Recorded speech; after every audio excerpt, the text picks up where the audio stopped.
Hey y'all.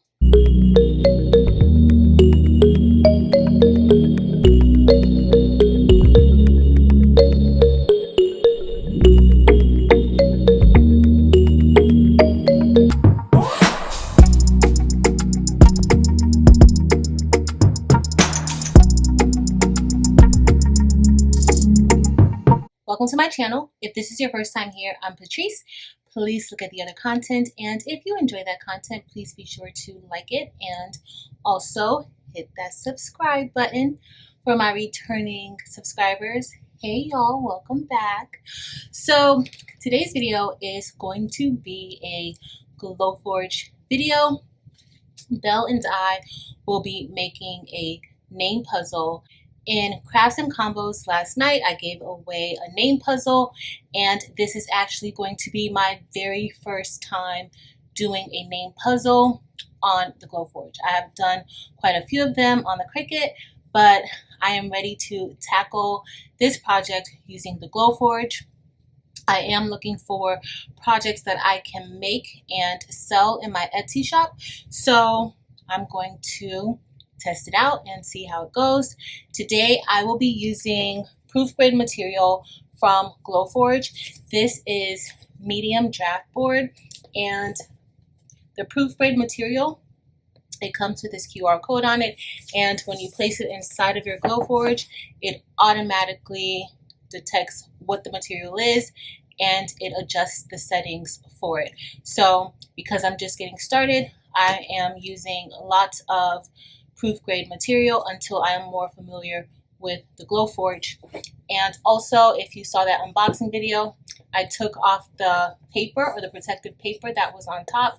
You have to keep the paper on it to prevent any burning of your wood or melting of any of the materials that you use. All right, so we are about to get started. I am actually doing the design myself. I will not be showing the actual designing of the puzzle, but you guys will see me working inside of the Glowforge app.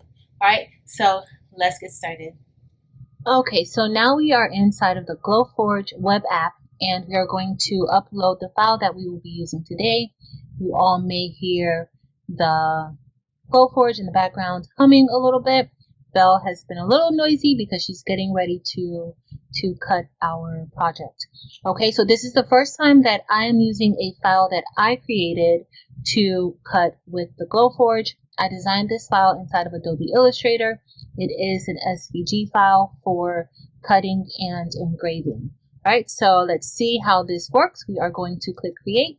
And when you click create, you can either do a new blank design and it'll just take you to the design screen. You can upload from file, that's what we will be doing, or you can put a picture inside of your Glowforge and the camera will scan it and it will pull it into the design software. All right, so we are going to just click on upload file, and here is the file that we used. It did take me a few tries because of certain aspects that needed to be done and compound paths and that sort of thing, but it is ready. It looks great.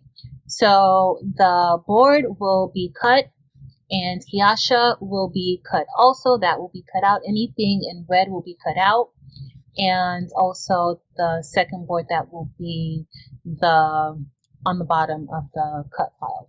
So next I want to just click on here, and a beautiful blessing that will be engraved, and it's laid out here on the side. That's how you know.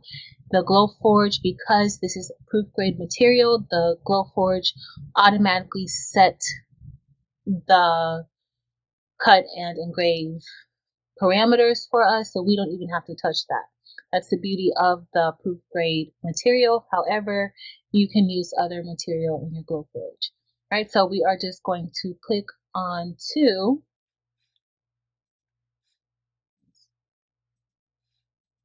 you're going to click on to print.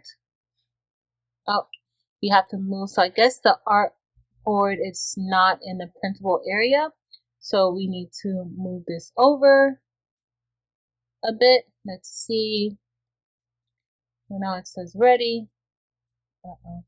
I'm just trying to use as much space as I can on the board Okay, I just want to use as much space as I can on the board because I don't want to waste too much of the material, because you could use it for something else, and this material is not the cheapest of materials. So I'm just kind of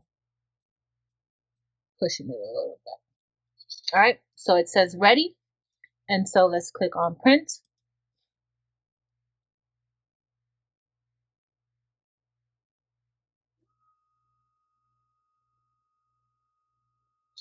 And this is telling us that this is going to take 11 minutes and 36 seconds.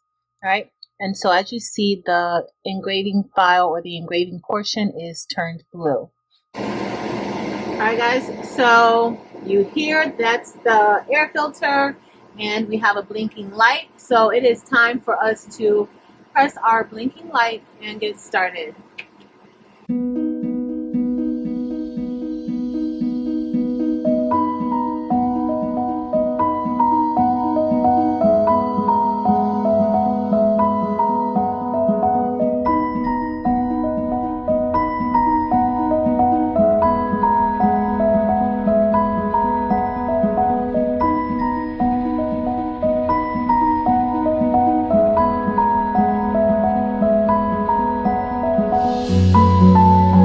All right, guys, so now our puzzle is cut, and we need to remove the masking tape or the paper, the protective paper off of it.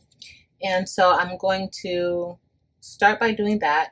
But as you see, it kind of looks like our wood is burnt, but it is not once you peel the paper off of it. So it's very important. In my unboxing video, I was kind of unsure why the paper was there, and I took the paper off prematurely. However, that paper is meant to protect the wood.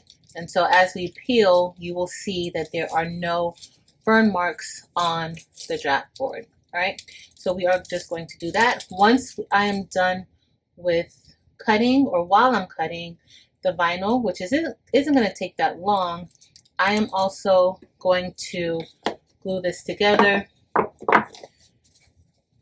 with a little bit of wood glue. And then it becomes a nice thick board. I think these extra shavings that's coming off now might have been from my cut.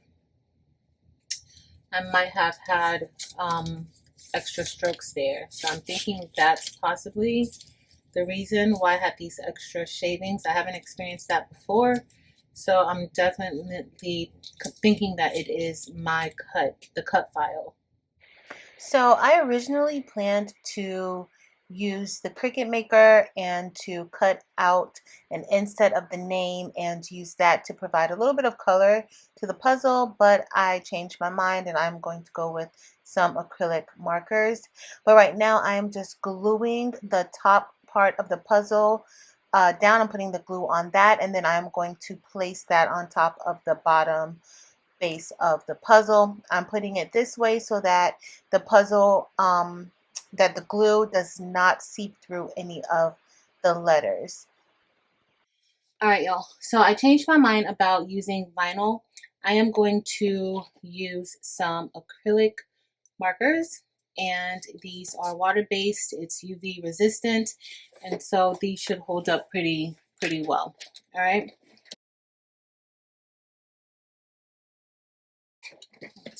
Trying to get some darker colors because the wood is a little dark. So you gotta shake it up.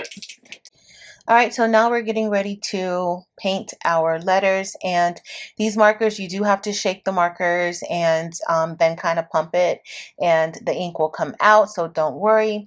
But these paint beautifully. The colors are very nice, and it is covering the wood. Also, once I go over it with one coat of the acrylic paint, I am going to go over it again with the markers. So I'm doing it here, and then I'm going to keep just alternating the colors, but I'm also going to give each letter 2 coats.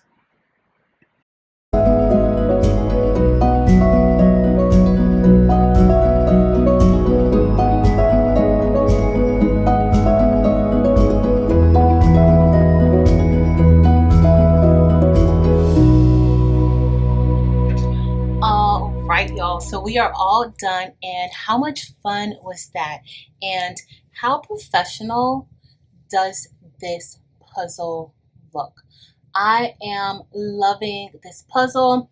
It is a little bit off-centered, and the recipient of this puzzle was one of the viewers from last night's Crafts and Combos. I am so excited, and I can't wait to send this off to them. But this looks amazing. Those acrylic markers, also the colors look super vibrant with those acrylic markers. And I'm loving this. I can't wait to make more of these. So I am definitely going to add this to the Craftable Things Etsy shop as I revamp it and start featuring more Glowforge products to document for y'all how long it takes me to make my money back off of that. And I am going to start doing that no later than September. But look how when I put those two pieces of that medium draft board together, look how thick that puzzle is. This is a very sturdy product. All right, so I love it, and I'm super excited, and I want to make some more of these tonight. So that is it with Belle today, and she did her best work. So if you enjoyed this video, please be sure to give it a thumbs up, and if you have not subscribed yet, go ahead and hit that subscribe button. In addition, head over to Facebook and become one of our Facebook members, Craftable Things. We would love to have you there. That's it for today, y'all. Thank you all so much for watching. Until next time.